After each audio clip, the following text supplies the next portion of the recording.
Bonjour à tous et bienvenue chez moi. Enfin plutôt chez Madame Fauché. Aujourd'hui, on pose nos valises chez cette grande dame qui prend un peu trop de place dans nos vies. Moi, c'est Laura, votre hôte sur ce podcast. Chaque semaine, on aborde le sujet de l'argent pour le mettre au service de vos ambitions et reprendre le pouvoir sur votre vie. Alors, prêt à sortir de la fauche ? Faisons le chemin ensemble, sans pression, pas à pas, comme à la maison. Vous êtes prêts ? C'est parti. Hello les amis, avant de commencer, je voulais vous souhaiter la bienvenue dans la colo de Madame Fauché. Et oui, pendant ce mois, j'ai décidé de vous inviter à passer notre été ensemble. C'est ma version de la colonie de vacances. Je vous ai préparé 5 épisodes par semaine, du lundi au vendredi jusqu'au 31 août. Alors, si vous m'écoutez à un autre moment de l'année, rassurez-vous, vous ne verrez pas la différence. Ces épisodes peuvent être consommés à chaque saison, sans modération. Vous savez, c'est comme cette ère de vacances que l'on apprécie se remémorer, même en plein hiver. On aime s'y replonger sans fin et ça nous fait toujours autant de bien. Alors, il ne me reste plus qu'à vous souhaiter une très bonne écoute, un magnifique été. J'espère que cette colo vous plaira. Et c'est parti pour l'épisode du jour. Hello les amis, j'espère que vous allez bien. Je suis trop contente de vous accueillir aujourd'hui pour un jour très spécial pour moi et je l'espère aussi pour vous. Je vais vous annoncer la grande nouvelle dont je vous parle depuis quelques jours. Mais avant ça, on va parler de l'épisode du jour. Alors, c'est vrai qu'on a parlé de beaucoup de sujets différents pendant la colo du mois d'août. Hier, je vous ai parlé un petit peu de comment préparer les 4 prochains mois. Et aujourd'hui, je voulais venir vous apporter une checklist où vous allez pouvoir voir si vous cochez les cases de chaque point pour voir si vous êtes prêts pour la rentrée financière de toutes les personnes qui ont écouté la colo de Madame Fauché ou qui ont écouté quelques épisodes. Je sais qu'on a eu beaucoup d'infos et que ce sont des choses qui prennent du temps à mettre en place. Donc on peut faire un petit point ensemble. Vous me direz où est-ce que vous en êtes, qu'est-ce que vous avez coché, qu'est-ce que vous voulez cocher encore pour commencer sur de bonnes bases le mois de septembre. Alors avant de commencer cet épisode, je voulais vous parler du premier produit de Madame Fauché. Ça fait quelques semaines que je pensais à sortir quelque chose comme ça pour le premier produit parce que pour moi, on ne peut pas commencer les bases de notre évolution financière en fait sans vraiment se pencher sur notre budget. Je sais que le budget, et je pense que si vous m'écoutez et qu'on s'entend aussi bien, c'est que l'on partage les mêmes avis sur faire son budget, c'est que ça nous prend du temps, ça nous barbe, on n'a pas forcément l'envie de le faire, on trouve pas d'outils assez faciles. J'ai essayé des tonnes et des tonnes d'outils pour gérer mon budget. Et je ne me suis jamais vraiment tenue à faire ces choses-là parce que simplement rien qu'à les voir, je me disais oh là là, va falloir que je passe du temps là-dessus, à noter toutes les dépenses que j'ai eues, à noter, à faire plein de calculs. Franchement, ça m'intéresse pas et je le répète encore, je sais que aujourd'hui, on a des choses tellement rapides et faciles d'accès pour tout que c'est limite frustrant de se dire que pour faire notre budget, on n'a pas accès à ces choses-là. Et puis surtout pour moi qui ai une organisation spécifique à ce que j'ai choisi d'utiliser, vous le savez, j'utilise une répartition par pourcentage de mes revenus où je répartis 60% de mes revenus pour mes dépenses mensuelles. Je ne sais pas si je dois encore les détailler, peut-être que vous les connaissez encore par cœur maintenant. J'alloue 20% de mes revenus pour mon épargne sécurité, 10% de mes revenus pour une épargne grand projet et 10% de mes revenus pour les plaisirs. Et en fait, tout simplement, ce que j'ai décidé de faire, c'est de créer moi-même mon fichier de budget en fait pour calculer mon budget et pour avoir quelque chose d'ultra simple. Donc c'est quelque chose qui m'a pris un certain temps à créer et maintenant je suis arrivée à quelque chose qui me convient parfaitement, que j'utilise depuis des mois. Et c'est vrai que quand je le partageais, j'avais beaucoup de réactions de personnes qui me disaient « mais c'est trop cool, comment est-ce que je peux faire pour avoir le même, comment tu l'organises, etc. » Donc ce que je me suis dit, c'était que j'allais le créer, le développer et vous le proposer comme premier produit made in Madame Fauché. Alors, si vous faites partie des personnes qui veulent économiser pour financer leur projet, mais aussi pour se faire plaisir en même temps, parce qu'on n'est pas là pour souffrir, ok. Oh là, ça y est, je commence des blagues pourries. On n'est pas sorti de l'auberge. Si vous ne trouvez pas d'outils simples, si vous n'en avez pas trouvé jusqu'à présent d'outils qui vous conviennent pour pouvoir faire votre budget en peu de temps, si du coup vous faites parfois l'impasse sur votre budget et que finalement vous n'arrivez pas à mettre de côté, que du coup vous avez l'impression de ne pas utiliser l'argent de la bonne façon, je pense que ce que je vais vous proposer va vraiment vous convenir. Alors, comment on l'a appelé ? Je dis on parce que j'ai l'impression qu'on l'a créé ensemble. C'est mon budget ambition. Pour moi, ça allie deux choses. Le côté budget, parce que c'est un outil pour gérer son budget, et le côté ambition, parce que pour moi, notre budget doit servir à financer nos ambitions.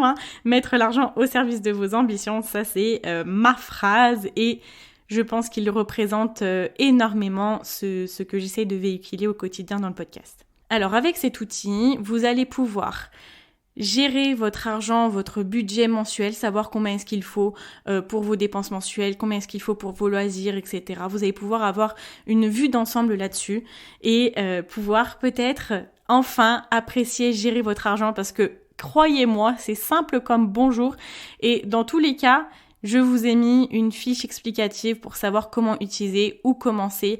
Ne vous inquiétez pas, vous ne serez jamais perdu. Quand vous aurez mis en place ce budget-là et que chaque mois vous pourrez aller voir un petit peu où vous en êtes, vous allez pouvoir du coup aborder l'avenir plus sereinement parce que vous savez que votre épargne est mise en place, que vous allez pouvoir accomplir vos objectifs financiers grâce à ça et j'espère réaliser vos rêves. Parce que c'est tout l'objectif pour moi, c'est l'objectif long terme, c'est de pouvoir utiliser notre argent à bon escient pour pouvoir réaliser nos rêves. Alors si vous voulez vous procurer votre budget ambition, je vous invite à aller dans la description, vous avez le lien qui vous y mènera directement et vous m'en direz des nouvelles. Oh là là, je suis trop contente, je suis trop heureuse, j'espère que ça va vous plaire en tout cas. On va commencer sur l'épisode du jour qui est du coup la checklist financière de la rentrée. Alors, je vous ai noté 6 points à checker, à cocher. Encore une fois, on n'est pas obligé d'avoir tout coché. Encore une fois, ce n'est pas grave si on n'a pas tout fait. Chaque chose en son temps. L'objectif aujourd'hui, c'est d'avoir une vision, d'être clairement au fait de ce qui nous reste à faire pour se dire que au niveau des finances, on est comme ça. Alors là, vous ne voyez pas, comme d'habitude, je fais des gestes en espérant que vous me voyez alors qu'on est sur un podcast. J'étais en train de faire un petit pouce en l'air avec un petit clin d'œil. Alors, c'est vrai que cette idée de checklist, j'ai trouvé ça intéressant parce que, vous savez, quand on commence une nouvelle année, on a souvent des personnes qui vont dire j'ai hâte que cette nouvelle année commence, que ça démarre, tout ça. Et en fait, moi, j'ai du mal à avoir cette vision de quand une année se termine, c'est toute autre chose qui commence. Pour moi, il n'y a pas de fracture entre un temps et un autre. Et de me dire ça, en fait, c'est comme si je me disais, bon, bah si l'année elle est fichue pour de bon, et puis tant pis s'il me reste 4 mois, j'attends dans 4 mois pour que ça recommence et pour que tout aille mieux. Je pense qu'il n'y a pas de bon moment où il ne faut pas attendre le début de l'année pour changer les choses, pour pouvoir accomplir ce que l'on veut accomplir. Si vous voulez le faire maintenant, faites-le maintenant, on n'attend pas le début de l'année. Et surtout que maintenant ça peut être le bon moment de commencer, donc on va regarder cette checklist d'un petit peu plus près. Alors bien sûr, on peut adapter les efforts, les changements que l'on va faire en fonction de notre envie, en fonction de l'implication qu'on a envie d'avoir dans ce changement-là. Si on a déjà bien entamé le process, si on a un peu moins entamé le process, chacun fait à son rythme. On n'est pas là pour jeter la pierre sur les autres et encore moins sur nous-mêmes. Alors, première chose à checker, c'est est-ce que vous êtes toujours au clair sur votre vision ? Je ne vous bassinerai pas jamais assez avec ça. Est-ce que vous êtes au clair sur votre vision, sur ce que vous voulez sur le long terme ? Qu'est-ce que vous voulez avec votre vision professionnelle vers les autres ? Quelle est votre vision personnelle ? Est-ce que vous la connaissez ? Est-ce que vous avez travaillé dessus ? Est-ce que vous y avez réfléchi et pensé ? Est-ce que c'est vraiment la vision que j'ai pour moi-même ? Est-ce que je suis en train de réaliser des choses qui vont améliorer mon évolution vers cette vision, qui vont m'approcher de la réalisation de cette vision ? Et du coup, si vous me dites oui, que votre vision elle est mise en place, est-ce que vous êtes au clair maintenant sur vos objectifs ? Quels sont vos objectifs professionnels ? Quels sont vos objectifs personnels ? Est-ce que vous les avez chiffrés ? Est-ce que vous les avez datés ? On n'a pas besoin après de l'avoir sur tous les domaines de notre vie, mais d'avoir des choses assez générales, c'est quand même super intéressant et ça nous permet de voir où on en est, de devoir adapter, de se dire « Ah bah là je suis un petit peu en retard » ou « Bah là je suis bien dans mes objectifs ». L'objectif, c'est d'être vraiment au clair. Juste de savoir où on va, ça nous enlève une grande partie de nos soucis quotidiens parce que des fois, on peut être dans notre quotidien à faire des choses qui ne nous servent pas forcément parce que moi, je vous l'avais déjà dit, avant, j'étais la personne qui allait toujours là où on voulait bien que j'aille, là où on me disait « oui, ce serait bien de faire ça bon, sans vraiment l'imposer, mais je me disais « bon, d'accord, je vais aller là-bas ». Et à un moment donné, je me suis rendu compte que j'étais malheureuse parce que je n'atteignais pas et je ne commençais même pas à travailler sur moi, mes propres rêves. On va passer à la deuxième chose à checker qui est est-ce que vous avez vos comptes en banque organisés? Est-ce que vous avez pimpé vos comptes en banque? Alors, qu'est-ce que c'est? Vous pouvez aller écouter l'épisode 75 où je vous ai donné vraiment toutes les informations pour pimper vos finances en 20 minutes avec chaque action. C'est encore la même chose, on aime ce qui est rapide. Pour vous faire un petit résumé ici, c'est est-ce que vous avez vos comptes en banque de mise en place? Est-ce que vous avez vos comptes épargne mis en place? Ça, c'est vraiment la base. Est-ce que vous avez mis en place des virements automatiques vers vos comptes épargne?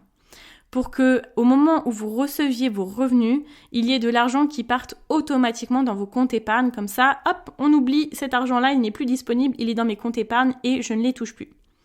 Est-ce que vous avez renommé vos comptes? Est-ce que vous avez renommé vos comptes épargne avec le nom de vos objectifs dessus ou avec un nom qui vous fait vraiment plaisir? Ça n'a l'air de rien, mais en soi, ça aide énormément à s'approprier en fait notre interface bancaire, à vraiment se dire je suis en contrôle de tout parce que je l'ai pimpé, ça me fait plaisir, j'aime comme je l'ai nommé. On se fait une place dans cette interface bancaire, on est comme chez nous. Mon objectif, c'est que vous vous y sentiez autant comme chez vous que ici vous êtes chez vous, vous voyez?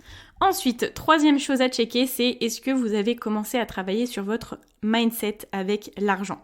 On a fait plusieurs épisodes pour venir changer notre mindset avec l'argent. Donc on a l'épisode 70 sur les comportements qui nous empêchent de devenir riches, l'épisode 65 qui est pour se reprogrammer pour devenir riche. Ensuite on a l'épisode 73 qui est les intentions universelles financières. Vous avez une mine d'informations dessus. Je vous invite aussi à retourner en arrière sur les autres épisodes qui sont toujours autant actuels pour venir changer notre mindset avec l'argent. Donc ma question c'est, est-ce que vous avez commencé à travailler votre mindset? Est-ce que vous avez trouvé vos blocages avec l'argent? Qu'est-ce qui fait que vous n'arrivez pas à mettre de côté? Qu'est-ce qui fait que vous n'arrivez pas à gagner plus, à multiplier vos revenus? Qu'est-ce qui fait que peut-être vous vous éloignez de l'argent? Vous vous auto-sabotez financièrement? Est-ce que vous avez travaillé sur ce qui vous empêche d'évoluer financièrement? Ça, je ne vais pas vous mentir, je pense qu'il y a des blocages sur lesquels on va devoir travailler toute notre vie, mais ce seront des différents blocages. À des moments de notre évolution, on va se trouver face à de nouveaux blocages. Par contre, si on ne travaille pas les tout premiers, on ne va jamais pouvoir évoluer et passer à la vitesse supérieure. Ensuite, quatrième point à checker, c'est est-ce que vous êtes prêt à avoir de nouvelles habitudes? On ne parle pas d'énormes changements. Si vous voulez faire des énormes changements, allez-y, foncez. Mais si vous voulez avoir de petites habitudes qui peuvent vous apporter quelques améliorations dans votre quotidien financier aussi. Donc, par exemple, est-ce que vous essayez d'utiliser la loi de l'attraction dès à présent? Est-ce que vous utilisez la manifestation? J'ai fait 3 épisodes qui, moi, déjà, m'ont beaucoup changé parce que en ce moment, je teste beaucoup la manifestation. Tous les matins, je fais de la manifestation et je vous ferai un épisode avec un peu plus de recul là-dessus. C'est très puissant. Juste petite info comme ça, c'est très puissant, donc testez-le. Pareil, dans la description, je vous mettrai les numéros des épisodes en lien avec la manifestation. Ensuite, on arrive à la 5e idée à checker, c'est avoir une idée de comment diversifier ses revenus ou même de les augmenter tout simplement. Comment est-ce que vous pouvez faire pour augmenter vos revenus ou les diversifier? Ça, c'est pareil, c'est quelque chose dont on a beaucoup parlé dans le podcast. Donc, je vous invite à venir voir si vous avez commencé à travailler là-dessus. Est-ce que vous avez une petite idée sur comment vous faire de la moula pour la fin de cette année et que ça soit qu'un petit début sur l'évolution que vous allez avoir les prochaines années. Ensuite, 6e chose à checker, c'est est-ce que vous avez un budget du tonnerre?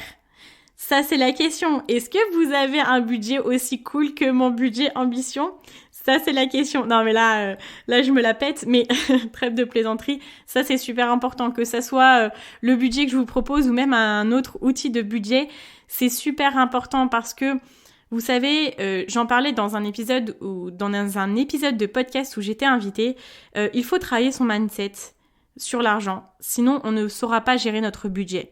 Mais si on n'a pas un budget, un outil de budget qui nous aide à gérer notre argent comme il faut, on ne pourra pas mettre en place les nouvelles habitudes financières, le nouveau money mindset que l'on a. Ce sont deux choses qui vont entre elles. Donc, avoir un outil pour son budget, c'est une fondation, mais vraiment, c'est une fondation de notre organisation, c'est une fondation de notre épargne, c'est de tout. Il faut à un moment donné venir se pencher sur nos chiffres. Réfléchissez à ça. Dans les entreprises, il y a toujours un département financier.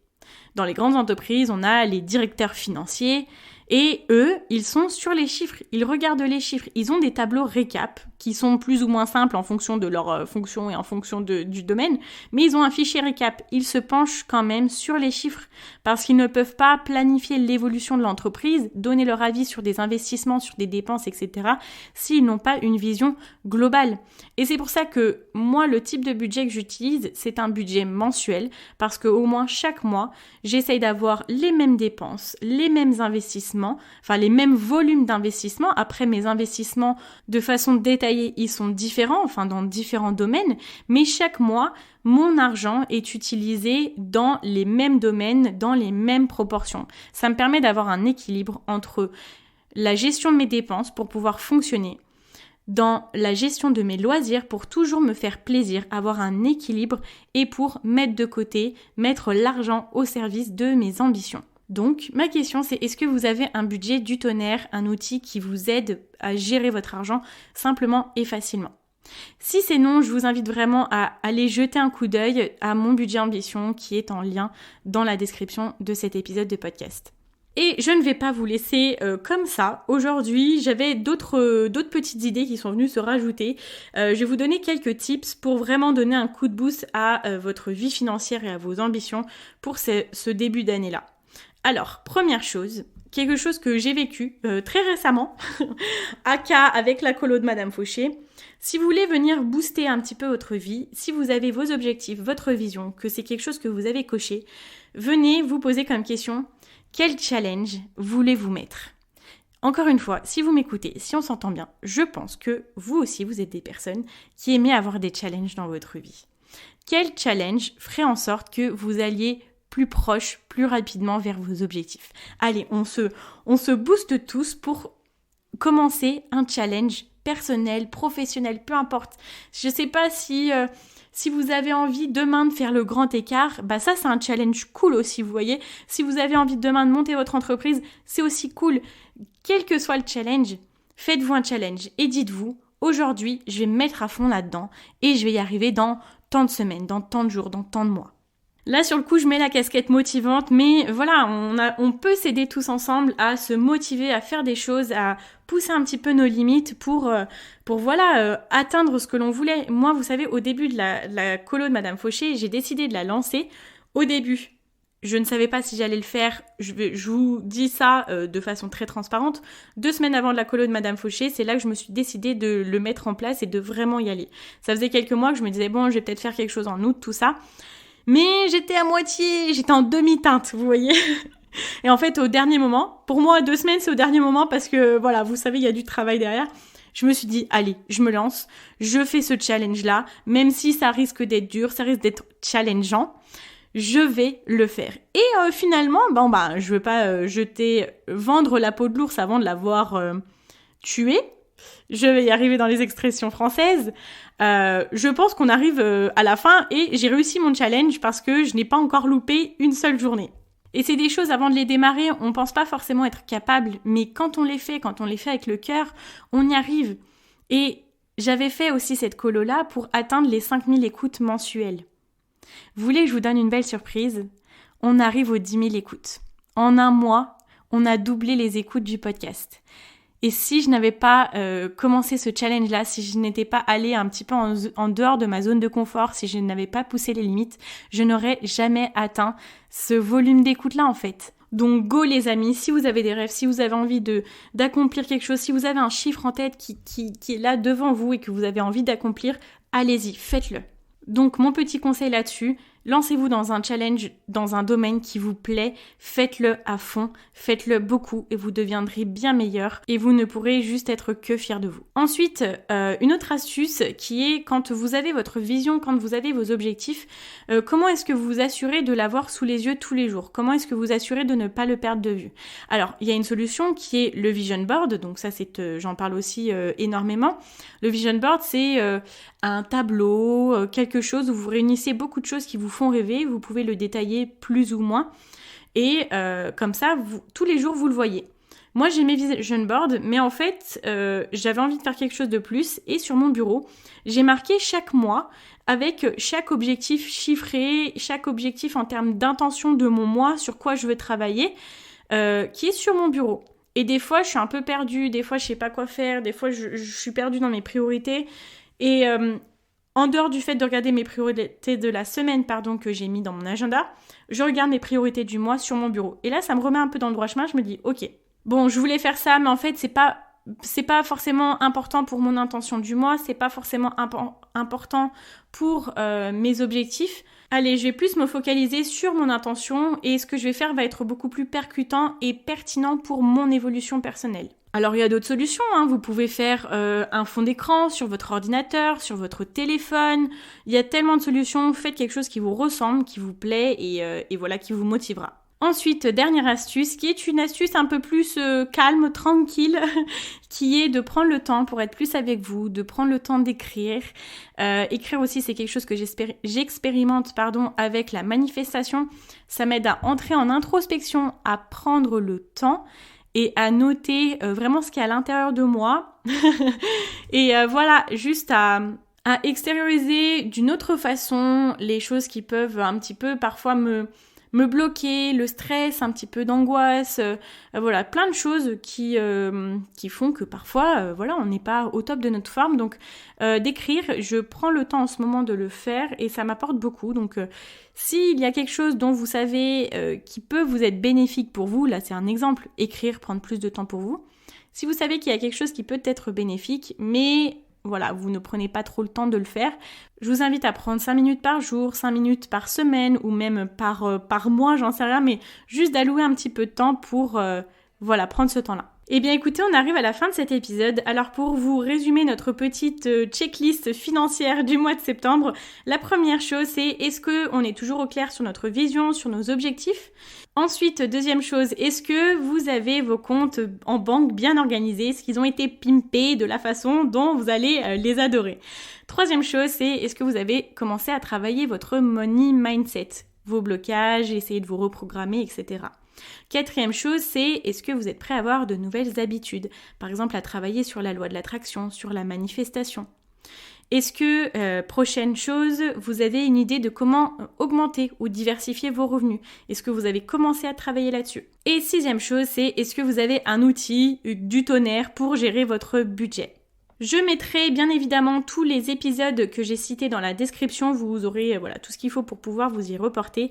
Et puis je termine sur l'annonce du jour qui est la sortie du premier produit Made in Madame Fauché, mon budget ambition. Donc vous pouvez retrouver toutes les infos sur le lien dans ma description. Voilà, je vous remercie d'avoir été là. Je vous retrouve du coup lundi dans un nouvel épisode de la colo de Madame Fauché. Et en attendant, n'oubliez pas que vos ambitions n'attendent pas. Ciao ciao.